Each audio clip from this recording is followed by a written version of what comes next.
Hey there, second grade. Getting ready to do our third week of graphing. We have been talking about different kinds of graphs or charts that show information in different ways.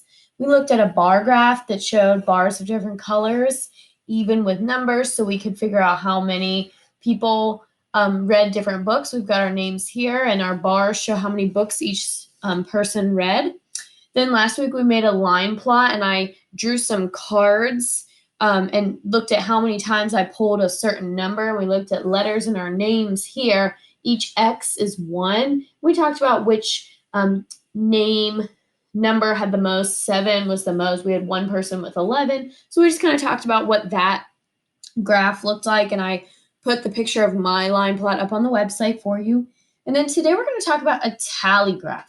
Now, this is kind of hard to see on our poster, but I'm going to make one during the video, and so you'll get to see a closer look at how we're making a tally graph. But a tally graph uses tallies to count votes. So our title is Votes of If We Liked Pete the Cat Books.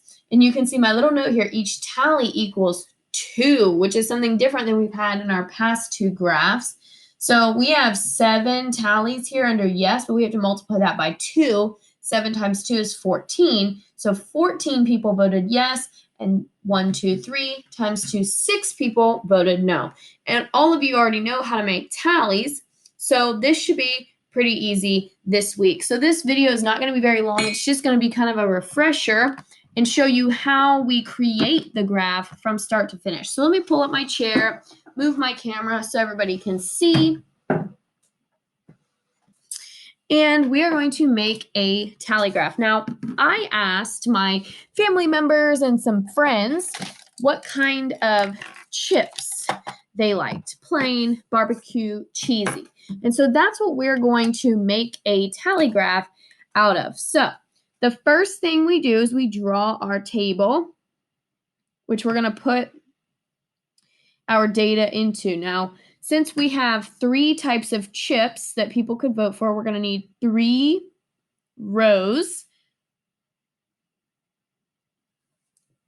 And then if you're following along, this is what my table looks like so far. I'm going to add a title to it. Favorite chips is going to be my title. And I'm going to put in the data for who voted for what chip and who likes what flavor of chip. So this is what I have so far. I've got my table and my title.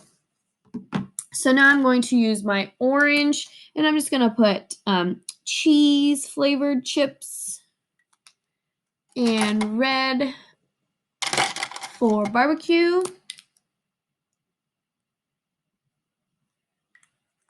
And then brown for plain. And I am looking at my data here, and I had 5 people like cheesy chips. So Cheetos, Cheese Puffs, Doritos. I had 5 people who liked cheesy chips. So I'm going to put in 5 tallies into my chart. 1, 2, 3, 4. And then when we do tallies, we always cross for number 5. Okay? Then for barbecue chips, I had 3 people that liked barbecue chips. So I'm going to grab my marker that matches and draw 3 tallies in the barbecue. 1, 2, 3. And then for plain chips, there were 7 people who liked plain chips. 1, 2, 3, 4, 5, 6, 7. Now, in my graph here, each tally equals 1. So I added that little note for my readers at the bottom. Each tally equals 1. And then we can answer some questions about it.